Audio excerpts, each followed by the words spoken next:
todas. Primeiro eu quero agradecer a Deus por estarmos aqui.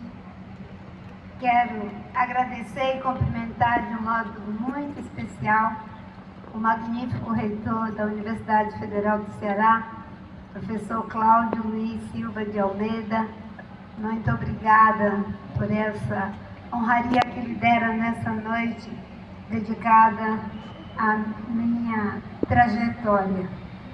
Me sinto muito feliz e honrada de estar aqui entre vocês e aqueles que nos honram com suas presenças.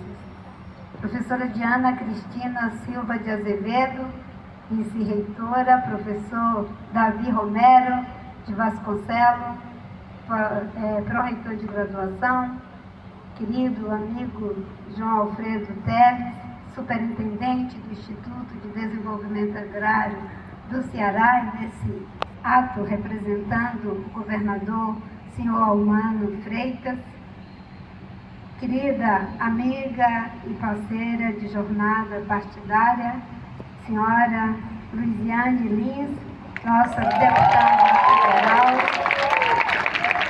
muito feliz de tê-la aqui entre nós, professora Lidiane de Souza Pinheiro, diretora do Labomar, que acaba de me deixar muito emocionada com o discurso que fez, trazendo aqui memórias de minha trajetória de vida. Professora Sônia Maria Pinheiro de Oliveira, diretora do Centro de Ciências Agrárias da Universidade Federal do Ceará, senhor Renato Roseno de Oliveira, deputado estadual do Ceará, professora Lina Abreu de Souza Monteiro, secretária de Meio Ambiente da Universidade Federal do Ceará, que muito nos honra com sua presença. E também quero aqui cumprimentar a todos os presentes, na pessoa de um amigo cearense que foi para o Acre, que vocês aqui o conhecem por outro nome, o nome de Porongaba, mas eu conheço como Cardoso. É um amigo querido, que me ensinou muitas coisas. E quero cumprimentar também, magnífico reitor, a parte, e eu diria que a maior parte da minha família, que ficou aqui no Ceará, posto que meu pai era de Messejana e minha mãe do Paracuru, na pessoa da filha mais velha, da querida tia Dolores Francisca Maria da Silva. Muito feliz que vocês estão aqui. E quero cumprimentar todo o corpo docente dessa universidade, que me recebe e me honra, agora com o título de doutor honoris causa, para figurar entre os quadros dessa importante e relevante universidade. A Universidade Federal do Ceará me concede o título de doutor honoris causa. Para mim é uma grande honra e tem um significado especial, pois o Ceará, terra natal de meus pais e avós, é parte importante de minha memória afetiva e de minha identidade. Sempre digo, quando recebo um prêmio em reconhecimento ao meu trabalho, que se trata de um trabalho coletivo, feito por muitas mãos em defesa da causa socioambiental, uma causa que é de toda a sociedade, mas principalmente das comunidades e dos movimentos sociais e ambientais. Esse título, entretanto, concedido por uma instituição de ensino superior de grande prestígio e excelência, não é tão somente o reconhecimento de um fazer ou do conhecimento nele acumulado, mas também, principalmente, de um saber longamente metabolizado no organismo vivo de nossas raízes culturais mais profundas. Por isso digo que tem um significado especial. Afinal, todos sabem que nasci e cresci no interior da floresta amazônica, em um antigo seringal, onde minha família trabalhava na extração do látex. Lá, em minha terra de origem, o querido estado do Acre. Nós éramos da floresta e naqueles tempos não havia instituições que promovessem a justiça, atendimento de saúde, nem escolaridade. Por isso, fui alfabetizada aos 16 anos, quando cheguei à cidade em busca de atendimento para minha saúde, precocemente debilitada. Costumo dizer que minha vida foi salva por Deus, pela generosidade das pessoas que me acolheram e pela educação. Na educação me agarrei como um náufrago se agarra a uma tauba. Receber o suporte básico do saber sistematizado despertou em mim a profunda aspiração pelo saber acadêmico, no qual vislumbrei a chance de entregar os vários conhecimentos que de muitos lugares e formas nos são legados, para assim poder entender o mundo e nele viver uma vida mais plena de sentido, significado e significações. Não parei mais de estudar. Em meia dúzia de anos, de 1975 a 1981, fiz o Mobral, a educação integrada, os supletivos de primeiro e segundo graus e ingressei na Universidade Federal do Acre para cursar a graduação em História. Li vorazmente o máximo de livros que consegui em meio aos fazeres do trabalho, da militância socioambiental e política. E era preciso ter muita vontade de ler, sendo empregada doméstica, costureira, monitora da FUNABEM e depois professora de História em várias escolas, inclusive na própria universidade onde me formei. E a militância socioambiental em defesa da floresta e seus povos ampliou-se com a luta pela democracia, contra a ditadura militar que havia interditado de forma vil e violenta os melhores sonhos e possibilidades do Brasil por mais de 2 décadas. A luta nos empates ao lado de Chico Mendes, nos varadouros da floresta e nas ruas da cidade me levou às instituições. Graças ao povo acreano, fui vereadora, deputada estadual, senadora por 2 mandatos e por 3 vezes ministra de Estado nos governos do presidente Lula. Candidatei-me 3 vezes à presidência da República, não por um projeto pessoal, mas pelo compromisso de levar o Brasil a debater a necessidade de outro modelo de desenvolvimento, capaz de integrar a prosperidade econômica, a sustentabilidade ambiental e a justiça social. Em toda essa trajetória, a busca do conhecimento e do entendimento do mundo foi meu alimento e minha água. Descortinei nas pós-graduações que fiz alguns vislumbres da psicanálise e da psicopedagogia. Dialoguei com escritores, teóricos, psicanalistas e pesquisadores de importantes áreas do saber e da ciência, produtores da visão moderna do mundo, sem perder contato com os mestres do saber narrativo, da oceânica diversidade cultural dos povos indígenas e comunidades tradicionais de nosso país. Nos dias de hoje, tudo continua. A militância socioambiental e política, a atuação institucional como deputada federal por São Paulo, a dedicação à família, agora com o neto, o Mateus, e também o prazeroso trabalho de ler um livro após o outro, anotando em suas margens as tantas ideias e inspirações que me trazem. Minha aspiração de conhecimento ainda não foi saciada. Ainda insisto em pedir, como na linda poesia de Dominguinho e Anastácia: traga-me um copo d'água, eu tenho sede. Mas, modestamente, posso sentir que em meu ser, esse velho e insistente rizoma na acepção de Deleuze e Guattariana, hoje aos 68 anos de idade, aprendeu pelo menos a enxergar com um pouco mais de nitidez os melhores lugares onde pode brotar e crescer.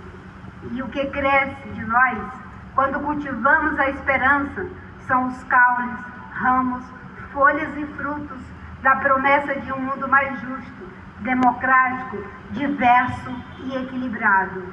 E sei que o conhecimento, alimentado no contato constante com a academia, em livros ou diálogos, é parte importante da constituição do que sou, do que penso e compartilho com o mundo.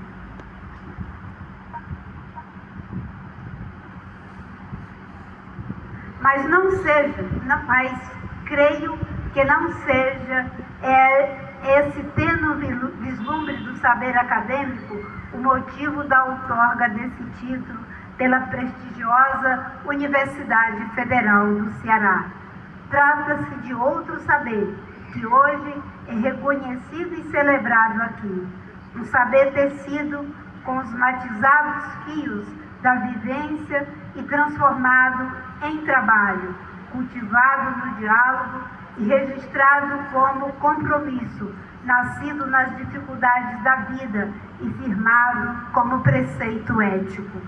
Tenho consciência da singularidade desse saber, que muitas vezes parece estranho e destoante da erudição acumulada em séculos da civilização, que tem como centro a Europa, pois o caminho que tenho percorrido antes de chegar ao mar percorre o território em que vivemos e passa pelo reconhecimento respeitoso dos saberes dos povos originários e das comunidades tradicionais, aqui tão bem representadas na pessoa de alguns amigos. Assim, o conhecimento que atravessou o mar chegou às terras que imaginou e tratou como o centro de ninguém, como bem desvendou Darcy Ribeiro, e aqui encontrou outro saber de uma humanidade desconhecida, mas não menos rica e significativa do que imaginava que ela fosse. No tempo de 5 séculos e no espaço de um continente, os saberes se entrelaçaram, desdobraram-se e se refizeram. Justamente por isso, essa é também uma tessitura coletiva, feita por milhões de mãos, cabeças, sentidos e corações. Por isso, quero citar alguns mestres e doutores que me ajudaram a ver e perceber, ouvir e compreender os sons e signos desse variado saber, os sinais que me levam para perto da beleza dos ensinamentos da vida de nosso povo tão plural que chamamos propriamente de povos. Chico Mendes tem uma frase muito conhecida que diz que no começo acreditava estar lutando para salvar as seringueiras. Depois percebeu que sua luta era para salvar toda a Amazônia e finalmente que era para salvar a humanidade. De fato, no início do movimento socioambiental, nós não conhecíamos a palavra ecologia, mas fomos aprendendo com Fernando Gabeira, Alfredo Sirquis, Mara Almeida, Manuela Carneiro, Maria Negrete, Steve Schwartzman, Lúcia Helena da Cunha, Toninho Alves e tantos companheiros e companheiras. No diálogo constante entre ciência e tradição, aos poucos começamos a sentir que nos aproximávamos dos saberes urbanos, mas sem esquecer e ajudando a promover o saber narrativo de nossas comunidades de origem.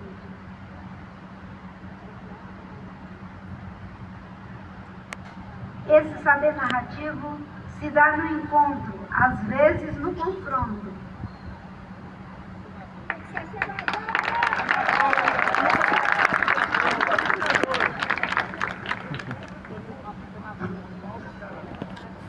Esse saber narrativo se dá no encontro, às vezes no confronto, entre os muitos povos que formam o povo brasileiro. Essa diversidade sempre foi e torna-se cada vez mais a principal riqueza do nosso país.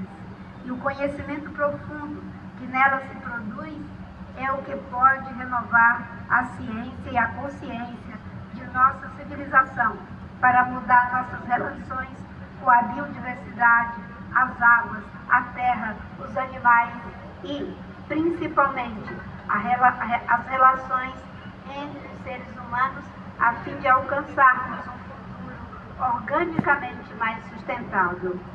Não custa repetir que essa sustentabilidade, além de econômica, social e ambiental, precisa ser, sobretudo, cultural, ética e, por que não dizer, política e estética.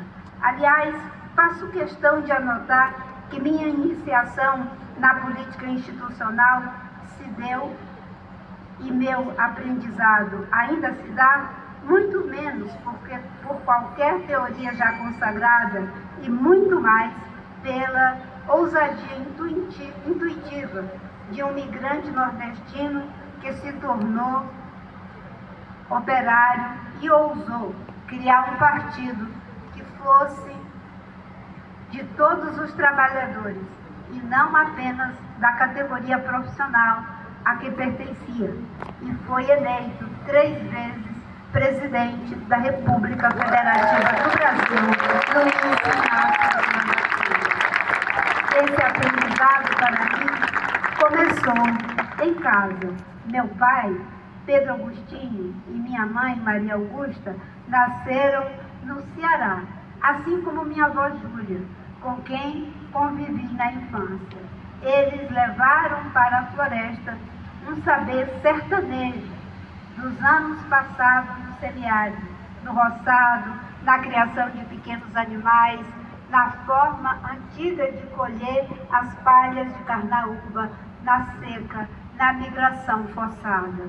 Na floresta, os professores eram os indígenas, que ensinavam os mistérios das matas, das plantas curativas, dos peixes e dos animais. Meu pai cortava seringa e era bom em fazer contas. Conhecia as 4 operações básicas da matemática e defendia seus amigos na negociação da borracha e no pagamento das dívidas, para que não fossem enganados. Minha mãe era costureira e fazia de tudo, como dizíamos, dos coelhos à mortalha. Minha avó, com quem aprendi os primeiros rudimentos do cristianismo, era uma parteira de mão cheia, como suas muitas comadres, compadres, afilhados e afilhadas costumavam elogiá-la. Mas dentro de casa, ela exercia um papel igualmente importante e delicado.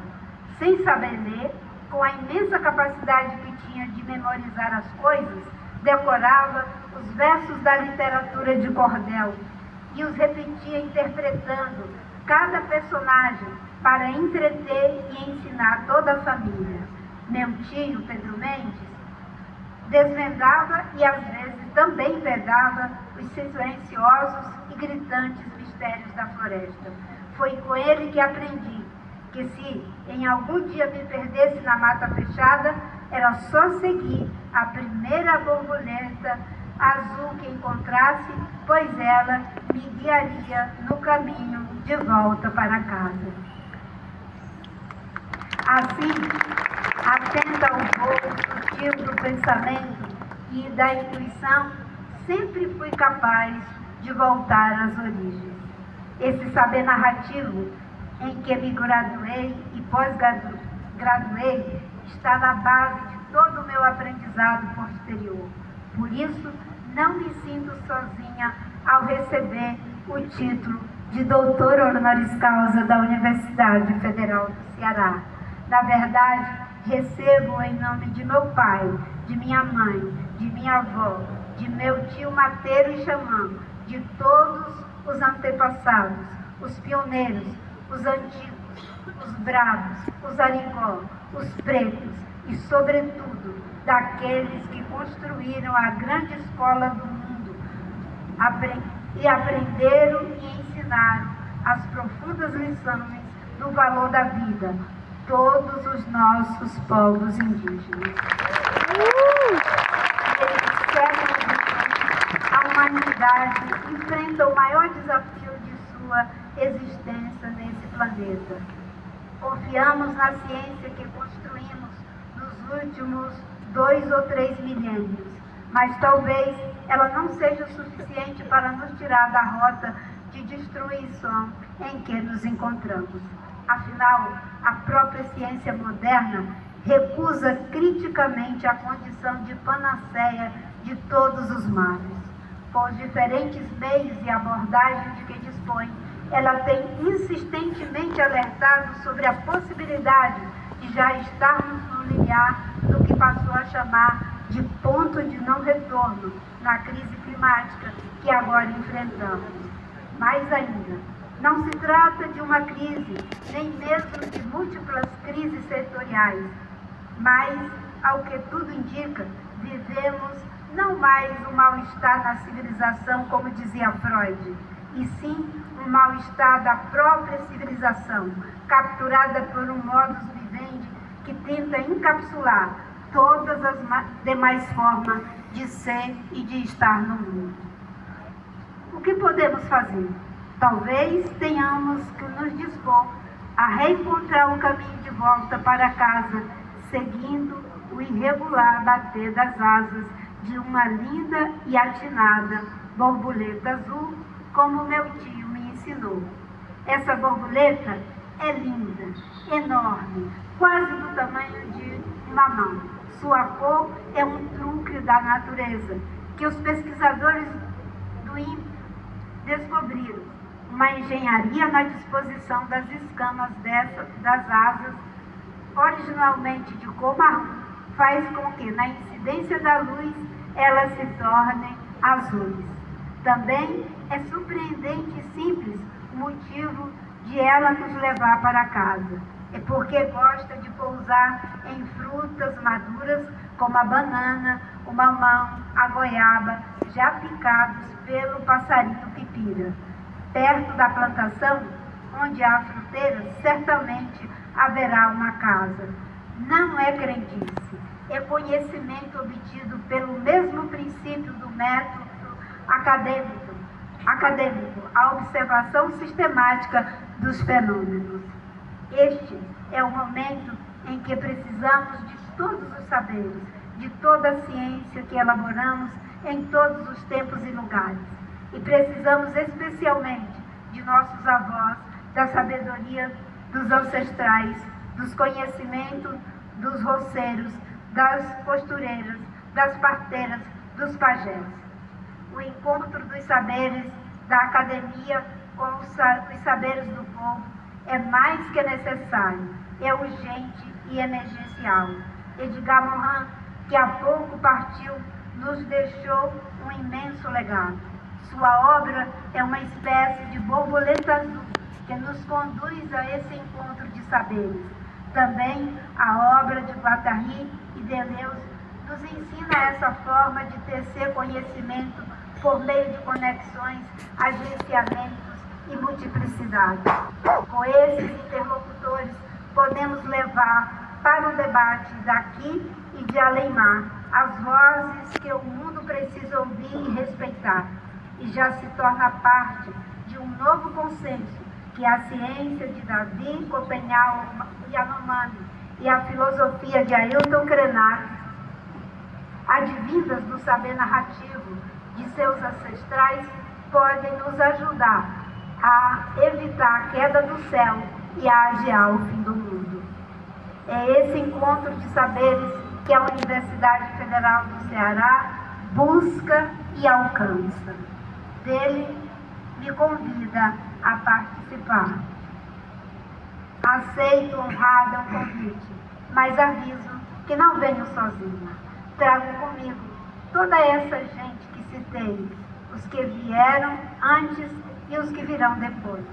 E respondo ao convite honrando a memória da tradição cordelista de minha avó Júlia Augusta da Silva, nascida em Messejana, que tanto me ensinou com as saudosas memórias de suas pescarias na Lagoa Redonda, no Riacho do Ouro, das novenas e quermesses e missas em latim, que estimularam e povoaram os melhores sonhos daquela menina, que sem nunca ter conhecido o Ceará, o admirava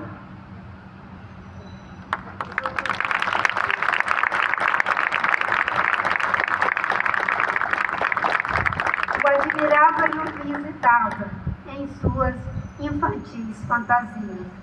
E assim encerro em versos.